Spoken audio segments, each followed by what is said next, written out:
Cast is now starting. All attendees are in listen-only mode. All right, hello everyone. Welcome to our webinar on SSVF for new and existing grantees. I want to thank everybody for being here on this on a very important webinar. Many of you probably know the Department of Veterans Affairs has a 5-year plan to end veteran homelessness. We're just a little way more than halfway through that plan. Yesterday, HUD released the numbers from the 2012 point-in-time count. Veterans homelessness was down 7%. So this is some progress, but there's a lot more work to be done. Part of VA's strategy to partner with local organizations and communities, and that means all of you out there on this call, are these partners that the VA is looking to help end veterans homelessness. To this end, they've rolled out the supportive services for veterans families. That's the SSVF grant. 2013 is going to be the 3rd year this grant has been made available. The VA has made significant increases in the funding available for this grant to the tune of $300 million in available funds. Over half of this funding will go to new grantees. The remaining of the balance will, of course, go to renew existing grantees. So you can see this is an exciting time in the field of veterans homelessness. We're encouraging you all out there, organizations who have not served veterans in the past, including organizations that may have received HPRP funding in the past, to apply for this grant. SSVF, as we will find out, it's very similar to HPRP in many ways. So we've got a lot to cover here today. So let's get the show on the road. And of course, there we go. Okay, so just a couple quick logistics here. The lines are muted on this call, so we won't be able to hear you. You will be able to type in questions in the webinar control panel box that you see on your screens there. So you can submit a question anytime, so feel free to go ahead and type a question in. We will be actually taking the questions at the end, so you can type them in at any time if something comes to you, and we'll try to get to as many questions as we can. We've got 100 people on this webinar, so a lot of times we'll consolidate duplicate calls and duplicate questions and try to answer them that way. And if your questions don't get answered, we will show people's contact information at the end. Also, we will archive this webinar. It will be recorded. It will be available on our website after the webinar is completed. So keep that in mind as well. Okay, so I'm Ian Listman. That's me. I'm your moderator for this panel. We've also got on the call on the webinar here. We've got John Kuhn, the acting national director for SSVF with the VA. We've got our own Kay Mosher McDivitt. Kay's with us here at the Alliance. She's a capacity building associate, so she will be on this webinar as well. We're just finishing up the introduction right now, then we're going to hand it over to John for the first part, the SSVF grant overview and application, and he'll talk about some tips and tricks to help you get together a good application for this grant. And then we'll hand it over to Kay. She's going to talk about rapid rehousing and prevention, how the model works, and some kind of basics about it, and then we will move into questions and answers. So I will continue forward here, and we will hand it over to Mr. John Kuhn. Great, thanks, Ian. Can you hear me? I can. Okay, very good. Thanks, Ian, and welcome to everybody on the call. And I'm glad you're able to participate today. As Ian described, this is really a terrific opportunity. We're significantly increasing our grant funds in this coming year, going from $100 to $300 million. So if you do have an interest in applying for the grant, this is certainly the year to do it. Next slide, please. So this presentation will cover just 3 basic areas. All of this, by the way, is covered in more detail on our website, which you saw the first slide and will be given to you at the end of this presentation. But I wanted just to describe briefly what the program is, what our goals are, how you can identify needs in your community to target your services in your grant, and quickly review the application. Next slide, please. And one more time. Okay, so first the program. The basics is that SSVF, much like as Ian described, is patterned after HPRP. We're targeting very low-income veterans, which are described in the statute as those veterans who have 50% or less of the median income for the area. There are three basic categories, but it's probably easiest to think of those categories that we serve really in two groups. The first, or Category 1, is prevention services, and Categories 2 and 3 could be more easily thought of as rapid rehousing services for folks who are already homeless. Next slide, please. The critical, or really the essential elements of this program are described in this slide. There are required program services that you need to deliver as an SSVF grantee. These are described in detail in the final rule as well as in OFA, but you should really keep in mind these basics. At first, one of our consumers are landlords. We need to be able to rapidly rehouse and keep people in housing, so the key to that, of course, is housing. We need strong relationships with landlords to do that. And landlords, of course, are going to be looking at our clients and may not necessarily be enthralled by the fact that not only are they low income, but many of them have histories of not paying rent, they have felony histories, legal problems, credit problems, you name it, the clients we all serve. So for a landlord to take a chance on some of our clients, we're going to need those relationships where they're going to have confidence in you as a community provider who will support and stand by that tenant, that leaseholder, so that they will give the lease to them despite these issues. So those relationships are intrinsic to this program. We want also an essential element of the program is access to entitlements. That, of course, helps produce income, and that those entitlements not only for the veteran, but for the entire veteran's family, because SSVF serves the entire family, and the goal is to deliver services to all the family members insofar that those services will promote housing stability. So, for instance, if the veteran is a single mom who has a couple of kids, and you need to be able to get those kids on CHIP so they have insurance because one of them has significant health care needs, that is a responsibility of the grantee. Similarly, if mom can't get to work because of child care, you can provide child care and so forth. By the way, the family is defined by the veteran, so anyone in that household who the veteran considers family is eligible to get those services in this regard. That could be a common law relationship, it could be same-sex relationship, single parent, as I described, it could be taking care of elderly parents, cousins, whatever the veteran describes as their family. There are also other important services at aid stabilization that are listed here. I'm not going to go through them, but I think you can just keep in mind it's all those concrete elements that can have impacts on income and legal issues and credit issues that all go towards being able to support a household. Case management, of course, is a big piece of that. And when we talk about case management, it's really related to these factors. It's not a treatment approach. And in fact, the SSVF does not reimburse or provide funding for any mental health or substance abuse treatment. Those services, if needed, should be referred to elsewhere. And then plus the long-term income resources that SSI or employment needs ideally can provide. Next slide, please. So how can you use these grant funds? 60% of all the funds are slated or more have to go to rapid rehousing, and up to 40% or less to prevention. The reason why is research has shown it's much more efficient and effective to work with rapid rehousing because there are certainly some challenges with targeting and prevention, and that's where the bulk of the money goes. Up to 10% can be used for administration. There's also an optional component to the program where you can use up to half your budget for temporary financial assistance, that's TFA, temporary financial assistance, and that can be used for a range of activities, which I will soon describe. I will say, although it's optional, every successful grantee uses this. It's hard to imagine the program being successful without TFA. And all the rules around TFA are described in the final rule. Next slide, please. So some basic concepts. I mentioned the housing stability piece.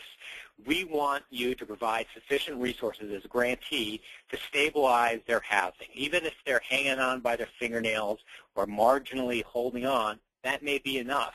And in fact, it's the goal of the program not to solve all their issues, all the clients' issues around poverty, but to provide enough resources to stabilize the housing situation.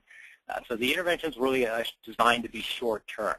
And we want these services to go to people who are going to be homeless, but for, that term you've probably heard from HUD many times, who but for these services would be homeless. This is not an anti-poverty program, so it's really essential when you design your services that you're able to reach people not who are simply needy, who come to your office and certainly are struggling, maybe living check to check and really worried about the future. Those may not be people who are truly at risk for homelessness, and it's important in your design, your program design, you differentiate the people who are impoverished but not needing these services. Next slide, please. There are a number of services that, as I described, have to be provided. And I think one of the most overlooked services are legal services. We know that approximately 100 million people face a variety of problems that can impact upon housing, and that we often don't have the skills of social service providers, and it's not enough to say, well, we'll farm that out to legal aid, because we also know that legal aid, frankly, can be overwhelmed in many jurisdictions and may not be able to prioritize the needs of people who are about to become homeless or are homeless.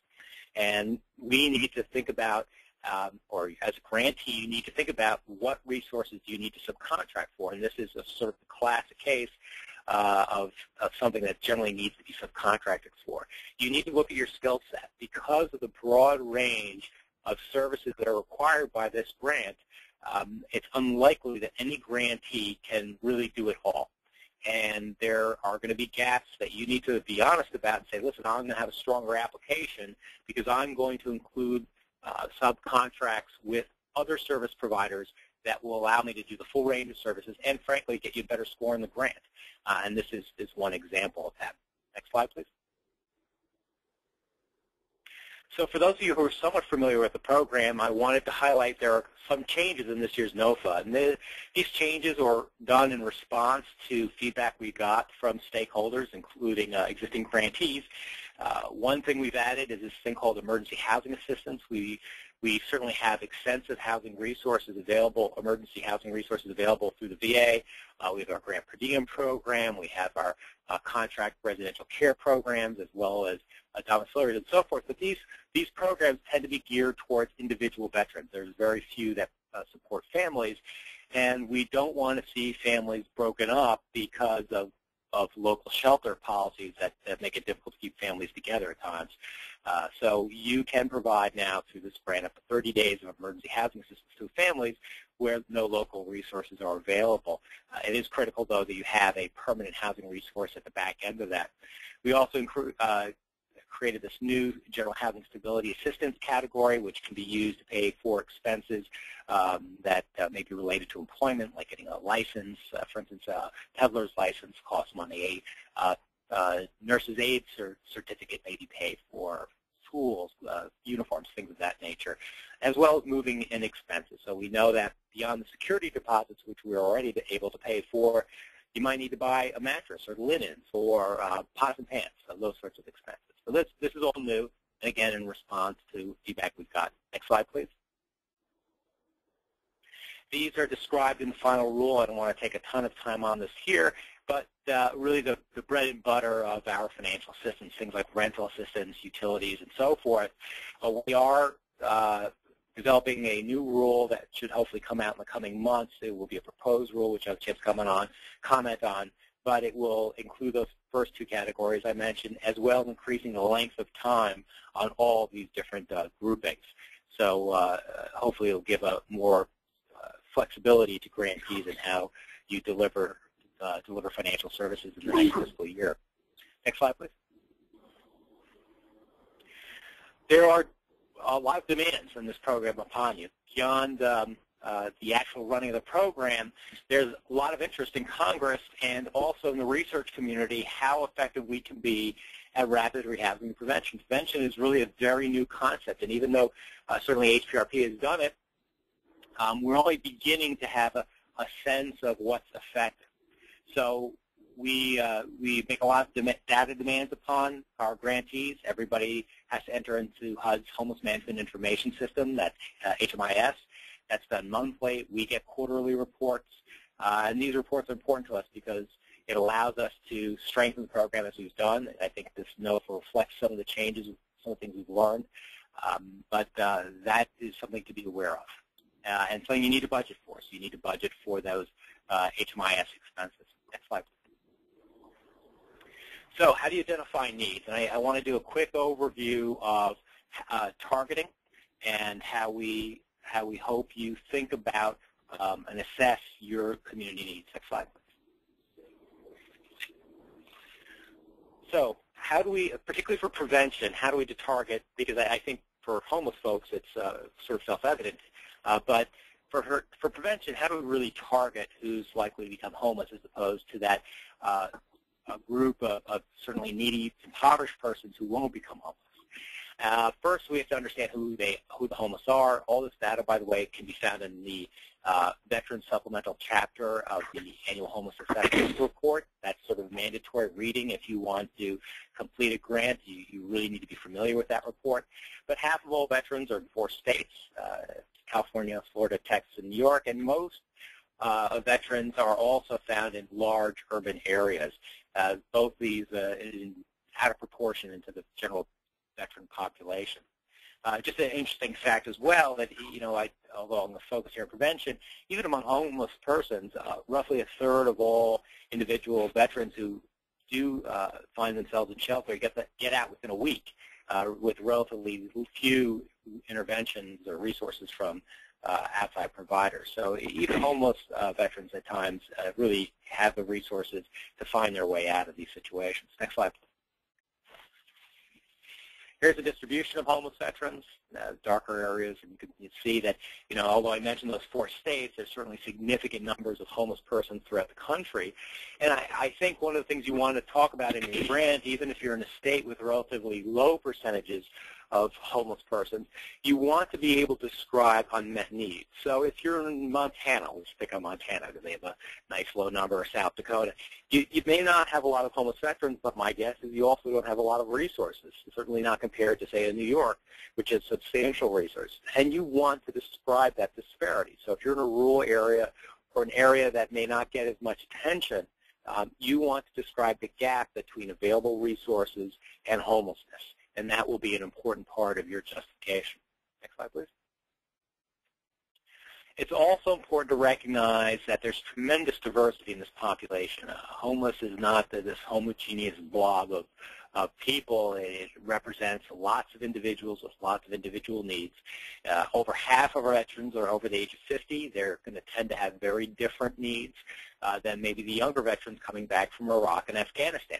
So if you say you're going to focus on veterans coming back from Iraq and Afghanistan as one of your target populations, then you need to design those services accordingly, because or you're going to take a general population or an older population. An example of that is if you're serving folks who are over 50 and are more likely to be disabled than the general population, the chances of them returning to the workforce are significantly less than younger veterans who we would expect would be returning to the workforce and may have more interest in educational opportunities and so forth. So the program has to be designed to meet the needs of the veterans you plan to serve. And you need to be consistent. So if you are checking boxes that you're going to serve certain populations, your program concept and your budget need to reflect that. So if you're, say, going after those younger veterans coming back from Iraq and Afghanistan, and that's your emphasis, you want to make sure that those vocational services are there. You want to then make sure that in your budget you describe how the funding supports your efforts at vocational support and employment and education. Next slide, please. So we know that veterans are much more likely to be actually better off than general population. Veterans have higher incomes. They tend to do much better than the general population. However, for those veterans who become impoverished, they have almost twice the likelihood of the general population to become homeless. In any given year, in the last AHR, 13% of individual veterans in poverty in that year became homeless. So that's an important risk factor. That's one risk factor. Another risk factor is minority status, being a woman, and being a younger veteran. So you can look at your communities and see how this may play out in your community. Are these populations overrepresented in your community? And if so, that's how you can make a case that you have high needs. So your homeless numbers may be whatever they are, but you think that the risk numbers are significant because, and then you can describe the populations you plan to serve, and here are some important data points for you to be able to really identify some numbers in your community. Next slide, please. So you can see the distribution of impoverished veterans, that again being one of the risk factors. There are over 1.3 million households. Now this is veterans, so this is, remember the SSVF, there's the entire family.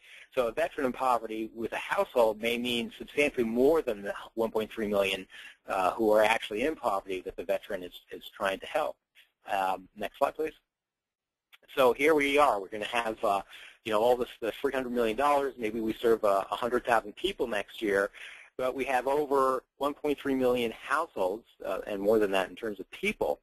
So that this is the big challenge you face. You have to be able to describe a program that's going to prevent homelessness and end homelessness, and help the VA meet its goal of ending homelessness as Ian described in that 5-year period, and not suffer this sort of mission creep and become just an anti-poverty program, because then we won't be effective. Not that those persons won't benefit, but our goal, we need to be laser focused on ending homelessness.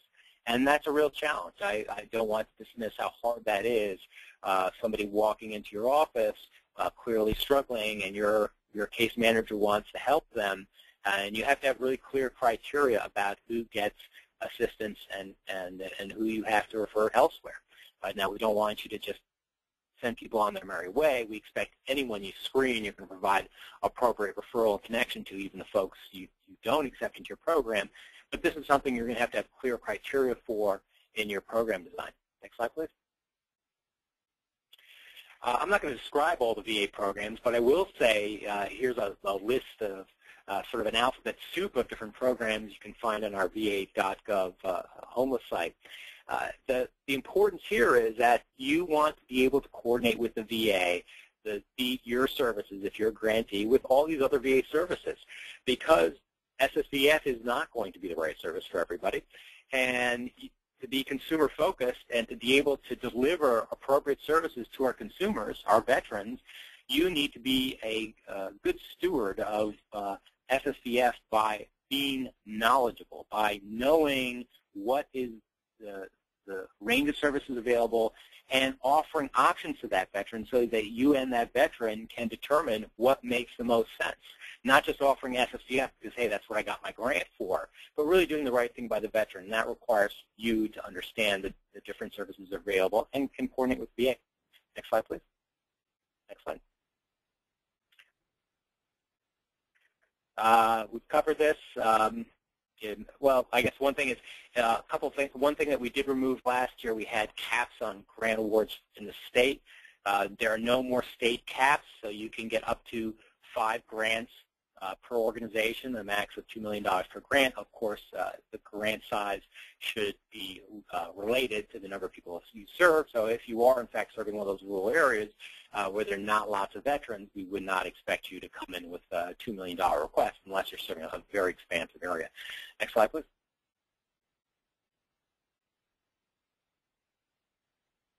Next slide. Thanks. These are just some of the target areas. This is described in the NOFA. We do want to target those at the lower end of the income, so less than 30% of the AMI, those of you working with the HUD GSG program, certainly familiar with this. The veterans with one dependent family member, veterans returning from Iraq and Afghanistan. We are very interested in making sure that veterans, regardless of their address, are able to get services. So here we are looking at COCs that currently have no services. I don't want you, though, to take that to mean we don't want to increase services where we already have that. Again, this is important for you to really identify where there's unmet need.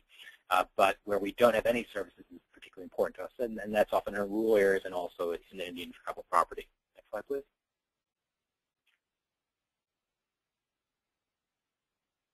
Next slide. Thank you. So here are the scoring elements. The biggest one is on background, experience, and past performance. So you have to take a look at your organization. If you feel you don't really have the experience, I think the classic organization with experience is someone who's from programs in prevention and rapid rehousing for like HPRP organizations. It doesn't mean you can't apply, but what you might want to then do is look to subcontractors who have that experience, or add people to your staff, or be able to point to people in your staff who have that experience, and make sure you include those resumes in your application. We want to fund people with experience, because we want people not who are learning on the job, but have a demonstrated track record. And also, don't forget the past performance. So it's not just experience. It's not that you've just been doing this for 20 years. That's nice. We want to know you've been doing it for 20 years and you've been successful at it. Well, you probably haven't been doing prevention for 20 years because it hasn't been around that long, but you've been working in homeless service and been successful at it. And the analogy I give is I'm a New York Mets fan, and I would not want to, with this grant, fund the New York Mets. I'd much rather fund the New York Yankees, even though I'm not particularly fond of them, but they are successful. That's what we want, success. So be specific in your data as well. So talk about you have 20 years experience, you've served umpty people, and 80% of in place permanent housing, 60% retained, whatever it is, but be specific. Program concept, I described briefly. Next slide, please. Next slide. I'm going to skip through some of this stuff just in the interest of time, and I'll talk about it briefly on another slide. Next slide.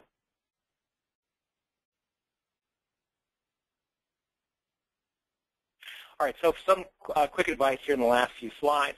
Be sure to follow the application questions. I know sometimes it's tempting to talk about your agency philosophy and all the good things you do. Don't put it in if it's not related to the application. You won't get any points for it, and you'll be eating up valuable space. Again, be specific wherever you can. Give data. You've got limited space, so be focused. Next slide, please. Remember, answer those questions. Also, if you could describe, if you are including subcontractors, if you want to get points for them, you have to list who they are and describe their experience, just like you would describe your own. So to get points, both for your application and for the subcontractor, both must be detailed, their experience, success, and so forth. And that you guys have the capacity to do what you say you're going to do. Next slide. Talked about this, really use the data that's available. Don't use anecdotal evidence. You have data that's available through the AHAR. You can talk to the COC has data in HMIS. You can use the American Community Survey. There are the census. There are a lot of authoritative resources for data. Make sure you use them. Make sure you use data that people will believe. Remember, it's our goal to end homelessness, and you have to show that what you designed makes sense based on the knowledge that's available for your community. Next slide, please. We're asked for measurement. Now, a big hint, it must be measurable. So that may sound obvious, but many times we get applications that talk about a plan for outcomes. It's also important not only that it's measurable, but what happens when you miss targets. It's not the end of the world. We all have done programs before that aren't always totally successful.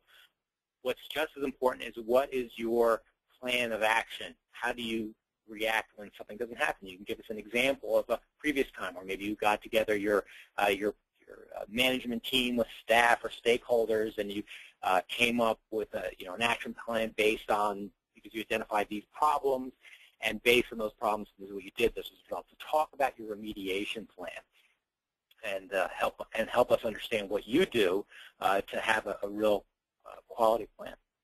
So all this information that I just went through, it's available on our website. There's a longer video that's available if you're interested in applying. I strongly encourage you to view that and go. We have a lot of materials on the web as well that are resources for you. We have a program manual as well. These are all things you may want to become familiar with. The grant is due February 1st to our office, not stamped or postmarked. It must be in our office on February 1st, so we will not accept it. That is a firm deadline. that may seem like a ways away, but you all know how quickly time flies, especially during the holidays. So I encourage you, if you are interested, to work on this. By the way, the other advice I want to give you is your letters of support should also be specific. If you get MOUs or letters of support that you want to include in your applications, always better to, rather than have someone say, yes, the Acme Corporation, they're wonderful, they love their mothers, they do great work.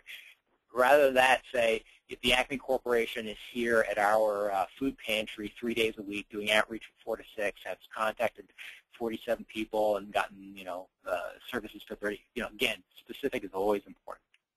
So if you have any questions, please email us. And again, there's our website. Thanks for hearing me out. And Kate, it's all yours.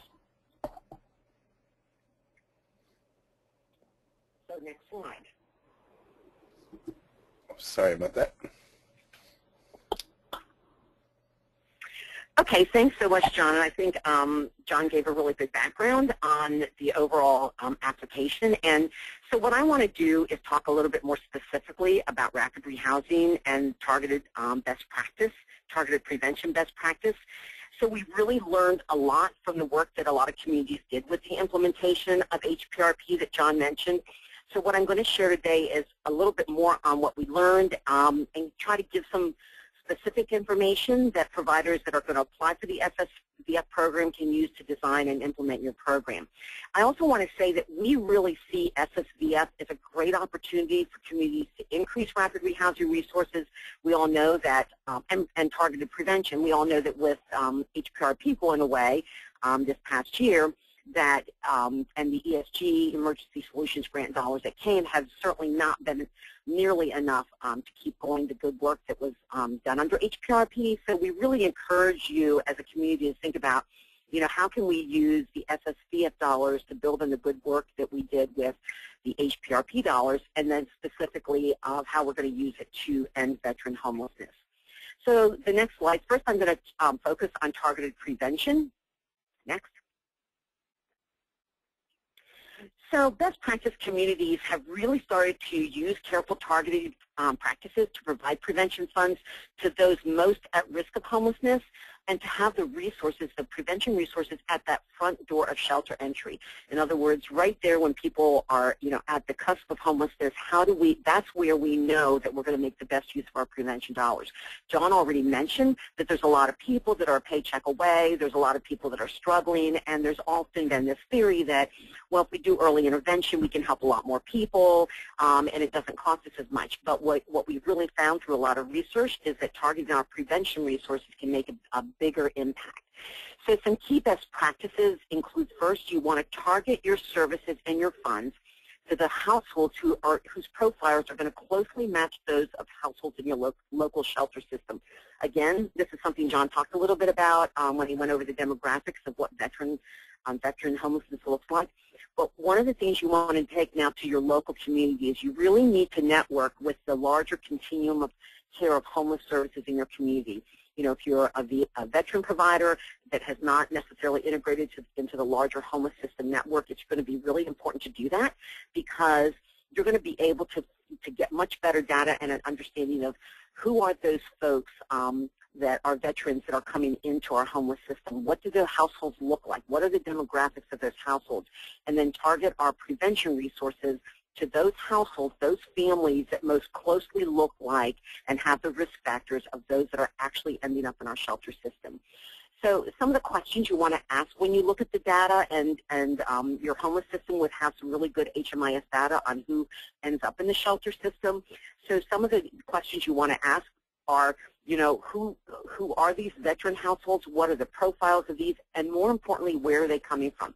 Where are they staying just before they end up literally homeless? And so, a lot of times folks might be living with family or friends, and that maybe a crisis occurs, that relationship could continue if there would be some intervention, because we find a lot of people are coming from family and friends instead of their own housing. So prevention resources can often be used to prevent homelessness, not just from people who are in their own renting housing, but are in a permanent situation with family and friends, but now there's some kind of crisis that's going on that needs to be resolved. So if you use this data, you're going to make much better use of these limited resources, and you're going to be able to provide assistance to those families that are most at risk and that are most likely to become homeless without the assistance. You may be serving less households because you're going to be serving those with the higher risk factors, and you're going to have to help them maybe more intensely. But you're going to have the biggest impact on the homeless numbers because those are the people that aren't going to make it without the assistance. The second thing you want to think about is you want to offer as little assistance as is necessary to resolve the crisis. If you can go back to the other slide again. You want to offer as little assistance as is necessary to resolve the crisis. Not everybody needs the same thing. So you want to begin just with a light touch because it's really hard to determine at the front door what everyone's going to need. And then once the crisis is resolved, you want to be prepared to add some additional assistance. Again, just remember that every household has their own unique strengths, and they also may have some resources that they haven't identified that you can tap into, so you want to do that. So this is not like every household gets the exact same amount of money. You know, everybody's going to get, you know, 1 or 2 months worth of rent, but rather do it individually would be our recommendation. And then we talk about using an assessment tool to determine the level of crisis. This is, again, where you want to really coordinate with your homeless system. One of the things that's come out with the continuum of care and the new regs on the continuum of care is that every homeless system, every continuum of care needs to have a coordinated access or coordinated assessment. And that's that front door where people are calling for shelter, but that at that point, if people are still in housing, that's where you want to make sure that we're finding those households that are right at that point of coming into the shelter system. So you want to be able to use an assessment tool to work with those folks on figuring out who are those families that your program is going to serve so you can get those families most at risk referred to your program. So you want to talk in your proposal about how you're going to coordinate your program with that. And then the last thing I want to talk about is what John already referred to, is how important it is to connect households with the community and mainstream resources for that long-term housing stabilization.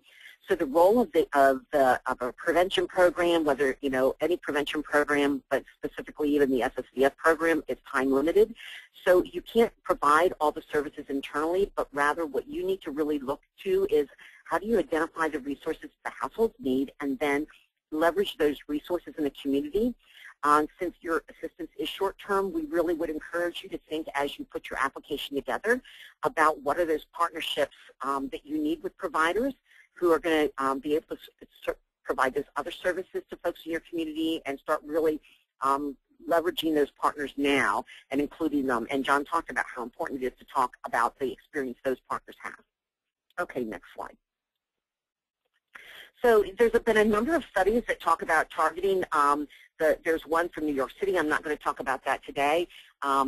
Again, that study did show that the implications was that there is no household that has too much risk for prevention services, and in fact, you want to screen in to your program the people with the most risk and screen out those with little risk. And so it's, again, that targeting to those that have the highest risk of homelessness. So one compelling study that I am going to talk a little bit about is one that Catherine Gale conducted in 2009 in San Mateo County, California. So previous to the study, the only data that the program measured, this was a prevention program, they measured was the results of the households who received prevention assistance. So what the study did is that they wanted, they did serve a 2-year period, and they wanted to see, well, what happened to the people that were denied assistance? And in fact, the most common reason that folks were refused assistance was because they were too high risk. They didn't have enough income to sustain their housing, and it was determined, well, there's no way we're going to prevent their homelessness or help them keep their housing. They have too many risk factors, so we're not going to help them. So without the data on those that were turned away, we would assume that they were actually doing a really good job at preventing homelessness, because if you look at the second bar there, households that received prevention assistance, 243, only about 5% of those became homeless. However, then when you look at the row above it, when they looked at the households that were turned down for assistance because they were too high risk, there was over 1,000 of those. In fact, only 4% of them became homeless. Yet, in that community, there were still a lot of people becoming homeless. So it wasn't the people that were applying for assistance. There were other people that were becoming homeless. So with the data, what they were able to see is that they were not effectively preventing homelessness. They found and the data showed that they weren't reaching the people who actually become homeless. So again, this study supports that to really be effective, you need to carefully target your assistance to those that are imminent risk of literal homelessness. Next slide. So now I want to talk a little bit about rapid rehousing best practice. Next. So we think it's really important that all rapid rehousing programs, including SSVF, think of rapid rehousing from the same lens. So when you develop your proposal, using this definition can really help you think about how to design your program and the elements of your program. John covered those, but I think if you look at this, so here's what came out of the Emergency Solutions Grant Interim Rule, is that rapid rehousing is the provision of housing relocation, that's that landlord piece, stabilization services, and that's all of those other services that need to be leveraged, and then short or medium-term rental assistance, which is the headed financial assistance that John talked about. So it's what's necessary to move, just the amount that's necessary to help a homeless family or individual move as quickly as possible into permanent housing and then achieve stability in that housing. So next. So there's one of the things as we've looked at programs, we've identified 5 keys to successful rapid rehousing. So the first is you need to have a good housing barrier assessment. Then you need to have a housing search and location piece. This is this landlord relationship and development and management. You need to have time-limited short-term financial assistance. Then you have the voluntary home-based stabilization services. And then finally, you have to have good program evaluation. And this, again, leads back to what John talked about earlier with the evaluation. So next, I'm going to take a few minutes to talk a little bit about each of these components. One of the things I want to say is that the Alliance has created some modules which are on our website. I'm going to give you more detail at the end on how to access those. And we did a module on each of these 5 areas so you can get a lot more information, and I encourage you to listen to those because it can really help you think through the development of your proposal. But when we talk about a housing barrier assessment, the goal is to focus just on those barriers specific to obtaining housing. This is not a full needs assessment, but rather the housing barriers. What would a landlord ask? It's the things like rental history, eviction history, credit report, criminal history, the kinds of things that when the landlord pulls a credit report, when he pulls that criminal background, when he looks for references, what is the landlord going to need to know? So you need to know that because that assessment is then going to help you shape your housing plan to house a specific household that you're working with. So, you're going to have to know what what you're going to need to talk to the landlord about, what programs or what services your program is going to have to offer to the landlord that's going to help you overcome those barriers. So again, as you develop your proposals, you want to really think carefully about how you're going to find your housing for folks with high housing barriers because, again, most of the folks that come into our shelter system have high housing barriers because if they could find housing on their own, they would have already done it because folks that experience homelessness would prefer having their own housing, not coming into the shelter system. Next slide. So I'm going to concur with John that one of the key components is this whole landlord recruitment piece.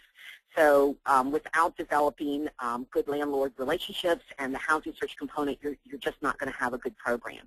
One of the things to think about, your community may already have a housing locator program.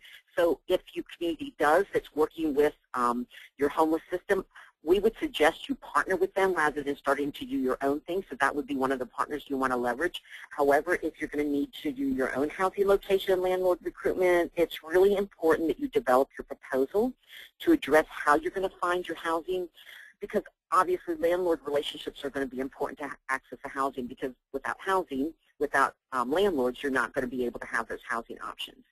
So we do know that finding landlords to work with your program can feel really like a challenge if you haven't done it before.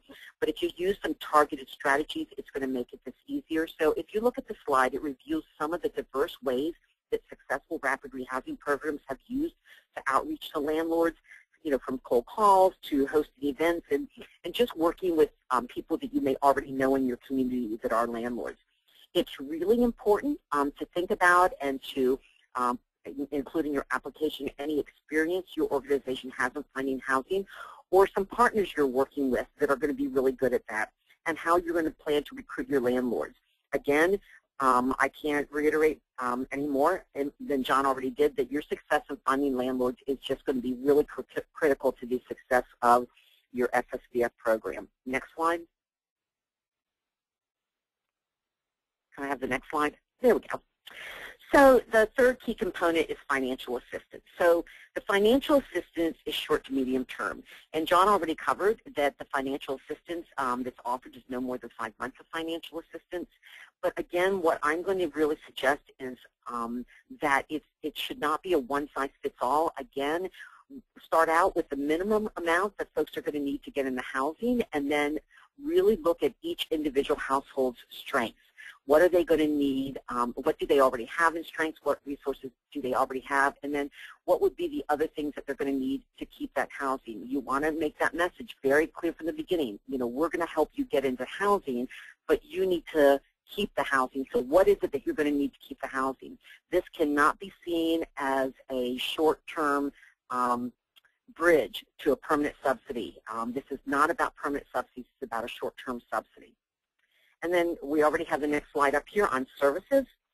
So home-based voluntary services are this key critical component of successful rapid rehousing. So again, I talked about this earlier in the prevention. The SSVF program is not meant to provide all of the services that families are going to need to sustain housing, but rather it's about leveraging the services that families identify they will need to sustain their housing long term, including like mainstream and community services. So again, as you develop your proposal, you want to really identify and develop partnerships with some key community providers, the kinds of areas that John covered, like employment, child care, medical care. What are those critical services that the households you're going to need, that you're going to be working with, are going to need? Again, remember, supportive services happen after households move into their own housing in the rapid rehousing model, and they focus on housing stabilization. So your goal is going to be to help your clients create and build their own network of supports in the community. And then finally, the next slide is the evaluation. John talked about how one of the things you're going to want to talk about is how you're going to evaluate your program and measure your outcomes. So here's some specific outcomes that we suggest that you start measuring. Is number one, this is again on rapid rehousing, how quickly are households moving into housing from the point that they enter the shelter system and you get the referral? How quickly are you getting them moved back out? How rapidly? How many remain in their housing for a year after moving in, and then, or for 6 months after the SSVF assistance ends? But probably more critical is how many are returning to shelter. You know, people move. We move. I move. You know, you move. And so the folks that we work with don't always stay in the same housing we put them in, and that's not a bad thing. I think sometimes people think, well, if they don't stay in the housing that we put them in, that somehow we failed.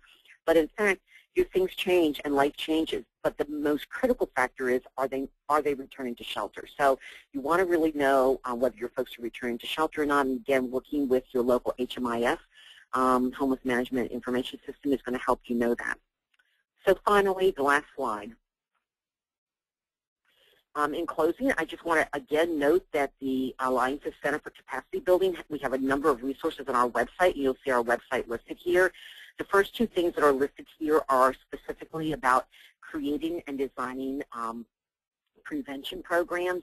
And the last three resources that are listed here are regarding rapid rehousing. The third bullet, reducing homelessness using a rapid rehousing approach, that's the series of modules that I referred to, that we have the 5 modules on each of these 5 key areas that we go into a lot more detail. Each of the module runs from 10 to 20 minutes. Which will give you some more information. I really encourage you to look at that. So again, we really hope you'll utilize the resources and find them helpful in designing your proposals, and really think of this as a way to increase what your community has already learned and done in rapid rehousing and prevention, and really focusing on this goal of ending veteran homelessness. So I'm going to turn it back over to Ian. Okay, thank you so much, Kay, and also thank you, John. All right, can you hear me, guys? We can. We've got some questions, and we are coming up on the end here. I don't know if we're going to be able to go over. One of the questions we had is, can a program serve only women or only men? So I think that would probably be pointed at you, John. I think that's a program design question. Yes, you can target selected populations. I think if you do decide to do that, you want to make sure that in your justification that you've identified a population, not just because of philosophical grounds, because you've found need in your community. So yes, it can be done. You can also decide to have a disproportionate number of certain target population. In fact, if you look at our target areas, those 6 target areas in that in the NOFA, those are the areas we really want to see some focus on, and you will get some sort of additional credit for that. But don't forget to use your research to justify that focus. Perfect, thank you. Okay, we've got another question here real quickly, and this is kind of more of a specific question. It says, what does scheduled to become residents of permanent housing mean in Category 2? Essentially what we want is that you are able to place people quickly. We want the rapid rehousing. So the criteria is 90 days, although we certainly hope it happens faster than that. But if someone is got, say, some serious medical problems or needs lots of interventions before you can really even think about placing them, they're not appropriate for SSVF. That 90-day figure, by the way, is not hard and fast. If you're, 30 days, 45 days into it, you think you had the perfect apartment, and for whatever reason it fell through, the veteran did get hospitalized, delaying things by a few weeks, that doesn't disqualify them from being served. But it's meant for you to be focused on people who are appropriate for this program as opposed to maybe another service. Excellent. Okay, and we've got another program-specific question here. The question is the maximum 10% administrative costs intended for the lead and subcontractors, or can each entity receive 10% administrative costs? However you want to figure it out of the total grant. So if you ask for $1 million, that 10% can't exceed $100,000, however you divvy it up. Excellent. Here's another one. It says, if a program focuses on single women and children, is it a problem to limit allowing male children to 13 and younger? Again, you have to demonstrate need. I think we would, if you do serve families, I'd be a little concerned that you decide not to serve certain dependents. I'd actually have to think about that. Can you limit the I would sort of jump into serve? Yeah, and just thinking of that, John, I jumped in. This is about permanent housing. So, if we're housing people, any age should be able to be housed in their own housing. So it would seem, it would not seem like it's really best practice when we're thinking of rapid rehousing or prevention that we're saying because you have kids of a certain age, we're not going to put you in housing. Yeah, that would seem a little bit more focused towards shelter limitations rather than permanent housing. That's what it sounds like, yeah. Okay, we've got another question here, and I think we've kind of already answered it. Can we serve Vietnam-era veterans? Oh, absolutely. In fact, we fully expect that you're able to, the broadest population of your needs should be served. So if you are in a community, and I keep coming back to this, you need to think about what are your needs, not just what your program philosophy is. And this is about a consumer focus that should be evident throughout your grant. Okay, perfect. And need, not philosophy. Right. And we've got another question here. It says, is the $2 million total allocation for an applicant submitting 5 grants? No. So theoretically, you could ask for up to $10 million, $2 million per grant. So you could ask for 5 $2 million grants in your state, even if you wanted. Excellent.